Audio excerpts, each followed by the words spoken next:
सरकार कोई सुविधा जनता को मुहैया नहीं करा पा रही है। सरकार ने बिल्कुल ही हाथ खड़े कर दिए हैं। सरकार को जवाब देना पड़ेगा, इन सरकार की जवाबदेही जिम्मेवारी है। हाईकोर्ट की फटकार के बाद अब सरकार की नींद खुली और उसके बाद जो है बिहार में पूर्णतः लॉकडाउन लगाया गया।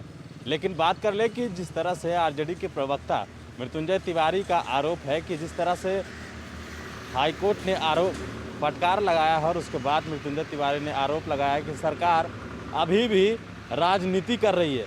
वो इसलिए क्योंकि जिस तरह से लगातार कोरोना संक्रमण फैल रहा है और उसके आंकड़े को छिपाया जा रहा है और हाईकोर्ट ने इसको लेकर सरकार को फटकार लगाई। और बात अब बता दें कि जिस तरह से तमाम अस्पतालों की हालत को देखते हुए तो सरकार जो है वो अपनी जवाबदेही को भूल गई है। और जिस तरह से बात कर ले कि हाईकोर्ट को सिर्फ और सिर्फ झूठ बोला है सरकार ने, ऐसा मृत्युंजय तिवारी का कहना है। और आपको बता दें कि जिस तरह से लगातार बिहार में कोरोना संक्रमण फैल रहा है और उसको देखते हुए हाईकोर्ट ने यह कई तरह के निर्देश भी दिए राज्य सरकार को कि लॉकडाउन लगाने पर चर्चा करने के लिए। और साथ ही साथ जिस तरह से बात कर ले कि अस्पताल में जो बेड हो या ऑक्सीजन की कमी, इसको लेकर भी सरकार जो है वो पूरी तरह से विफल नज़र आ रही है। और साथ ही साथ मृत्युंजय तिवारी ने कहा है कि सरकार अपनी नाकामी को छिपा रही है।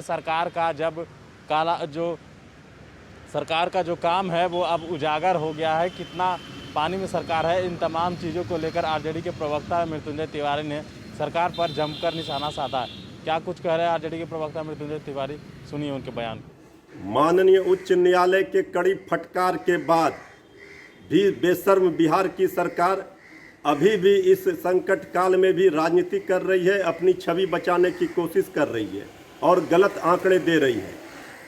बिहार सरकार को जिस तरह से माननीय उच्च न्यायालय ने फटकार लगाई है, यह दिखाता है कि सरकार पूरी तरह से नाकाम साबित हुई है इस संकट काल में, विपदा के समय महामारी को रोकने में। सरकार कोई सुविधा जनता को मुहैया नहीं करा पा रही है। सरकार ने बिल्कुल ही हाथ खड़े कर दिए हैं। सरकार को जवाब देना पड़ेगा, इन सरकार की जवाबदेही जिम्मेवारी है।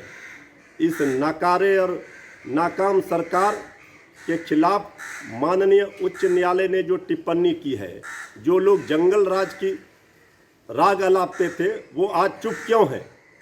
अब तो सरकार का पूरी तरह से पोल खुल गया है और ये सिर्फ हवाबाजी कर रहे हैं। इस डबल इंजन की सरकार से कोई राहत बिहार की जनता को नहीं मिल रहा है।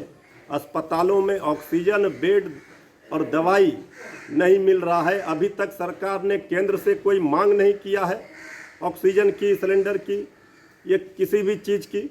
आखिर इस डबल इंजन की सरकार किस काम की है?